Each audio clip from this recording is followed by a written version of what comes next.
Well, good morning and good evening, wherever you guys may be from. We got DevBlog number 36. Just kidding, 63. It's early for me, so I'm sorry. But we actually have a DevBlog brought to you by Dondi himself. So we're going to read over it, man. If you want to skip through it, different sections, go ahead. But there's some juicy information in here. It says, who's ready for nothing but director's commentary? There's been a lot of moving parts this month, so I'm giving the team a break from having to provide an entry. There may be a distinct lack of media in this particular dev blog since it's just me, but I'll try to catch the more interesting stuff the team is doing. For a little bit of time, we unfortunately had to divert attention and resources away from the Horde test to deal with a few vulnerabilities discovered on our public arena build. Freaking hackers. The result of this is that players on the Horde test have sat with some pretty rough bugs and imbalances and cheaters, much longer than I'd have preferred, but updates are once again headed your way to mend the issues at hand. Thank God. The first big visual change in the Horde test you're going to notice is the new UI. You will see in partial completion as the Horde test builds. The first big visual change in the Horde test you're going to notice is the new UI is in the process of being implemented. You will see in partial completion as the Horde test builds go on, so expect to see some clashing designs for a little bit as we move forward. The monkey's paw curls. The other notable visual change you may see is that the old prototype Seba trees have been replaced with final versions. There are a few edits to the branch materials that may result in a few tree species having slightly abnormal color for a build or two, but the jungle feels great both on the ground and to fly through. Hipsies may look forward to potential communal building in the largest of the jungle trees, as well as some increased climbing capabilities to assist it further without it becoming impossible for Herreras to catch. Concept courtesy of our favorite Tapwing. Looks fucking awesome, I'm not gonna lie. You guys can pause, take a look if you want. Hipsy can now mock you from its own family tree. With the help of a lot of you violently breaking the Elder system, thank you though, we found a lot of things to fix and a few considerations that were missed. Since quite a lot of the merciless jank has been pushed out of the Elder system now, life cycles are going to slow down a bit. When players grow to adult, any growth bonuses from diets will no longer apply. The rest of your diet buffs will remain unaffected. There will be additional ways in survival to remain primed for longer. Possibly de-age, but for now this is what we need while elders are ironed out.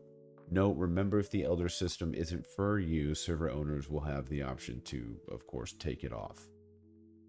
Some more of the animal roster will also have their growth curves moved to less linear style, so there's more overlap with small carnivore animals, before hitting a more considerable growth boost to move them up the next weight class. For animals that may grow to adulthood a little faster now, that time can be moved to the time spent growing in their elder phase for playtime in that part of life. This may not fix something like Trudon or Hipsy at the moment, which is currently very fast. There are other solutions being actively worked on. Mutations have had adjustments, with some mutations no longer being inheritable when an offspring wouldn't be able to use it. The values being moved around to help with the problem areas we've seen. Cannibalism will temporarily have no requirement to unlock. To unlock it for selection. So that'll be interesting. Player speed is no longer increased by any mutation, and 2 new mutations have been introduced that allow players additional opportunities for nesting. And hermaphroditism is a non-inheritable mutation that allows a player to change to the opposing sex, and parthenogenesis is a non-inheritable mutation that allows players to nest and lay eggs alone, which is kind of cool. But I am curious about this speed mutation change. I'm wondering how that's going to affect everything. T-Rex has upcoming changes for its crush, so it's no longer capable of punching upward and pinning massive targets, as well as some alterations to pin conditions, so a Tyrannosaurus Rex can't enter that lethal crush so easily. There's also some stat updates to fracture damage for when Tyrannosaurus leaves its juvenile stage to prevent it from being so oppressive towards anything in its active weight class before it becomes an adult. These changes together should give some much needed breathing room when dealing with the king of the dinosaurs, so that'll be nice. We won't have to get freaking stomped every 2 seconds. Also, the Tyrannosaurus paleo calls are making their way in with some new animations to follow shortly behind it in an upcoming build. I repeat, it's not out at the moment. It will be put into Horde test notes when it is. There's nothing suitable for a juvenile or sub-adult sound set for now, so it's only available when you become an adult. You can activate paleo calls by holding F and pressing secondary fire for your vocal call, or 1 for your broadcast call. Note, the paleo calls were fun and cool. This doesn't mean every animal on the roster will get some sort of infrasound or paleo call. We may do it again in the future, we may not. We just hope you like it. Pteranodon, so this is where I get really excited because you guys know I like Pteranodon. Pteranodon flight is still being worked on to achieve that organic flight feeling while keeping Pteranodon relatively nimble in comparison to the much larger counterpart that's coming. Expect to see sharper turning capabilities, thank God, and some pitch adjustments in the near future. The days of free aerial harassment are over. Flight is not the only thing being given attention, as Pteranodon will also be getting some edits to make it more capable on ground to encourage its gameplay in that area. We want him to confidently hunt small animals or juveniles without feeling the need to take to the skies unless a larger threat emerges. So that'll make killing baby Rexes so much easier. And you guys know, when it comes to me, I'm like an abortion clinic.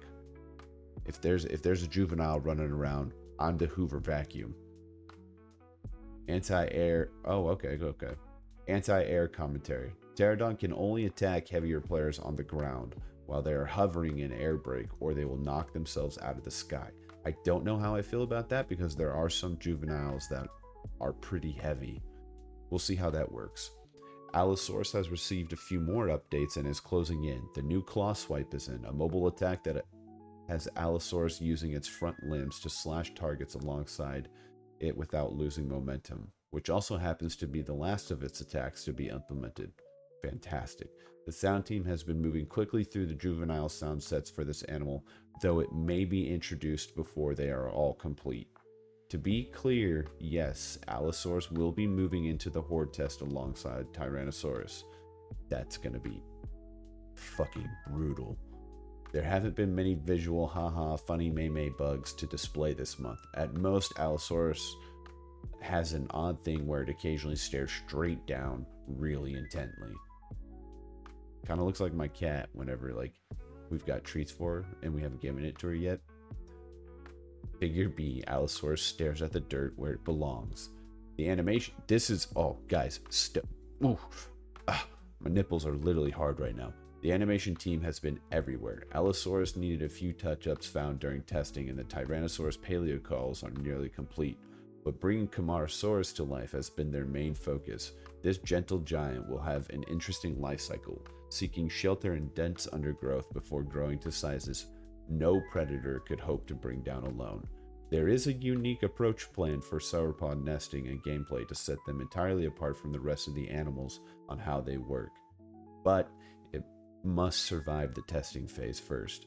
One thing is for sure, the Camarasaurus will bring some long-awaited trampling mechanics with it to the roster. I'm excited about that. Speaking of roster, here's where it gets good. Here's the current order for some of the upcoming playables. Tyrannosaurus Rex, Allosaurus, Ostroraptor, Kentrosaurus, Baryonyx, Oviraptor, Camarasaurus, Quetzalcoatlus, Parasaurolophus, and Spinosaurus.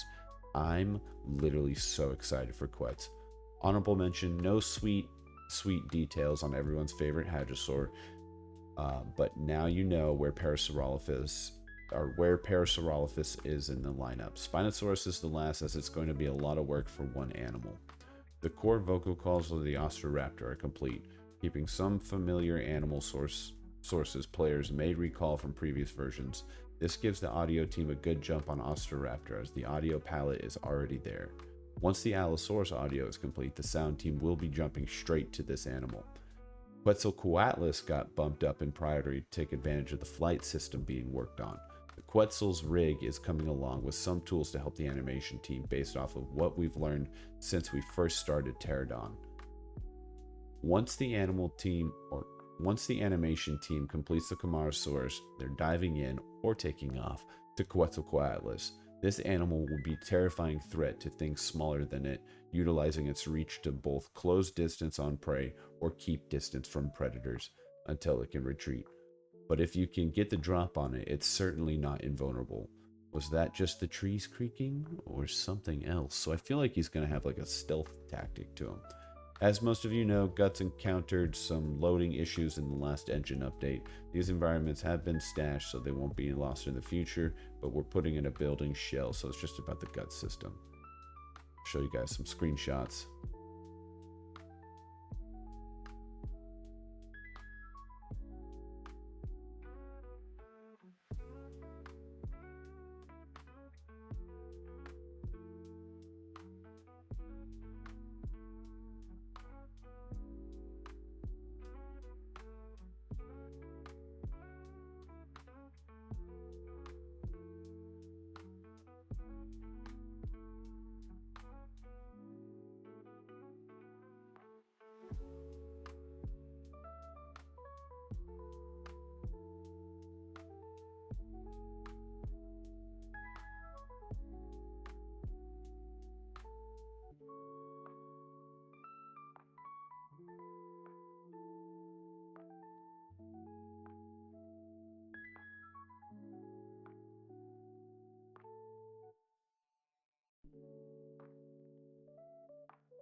But guys, that was DevBlog 63. If you enjoyed, man, I'm going to keep you guys up to date with like all the news and stuff.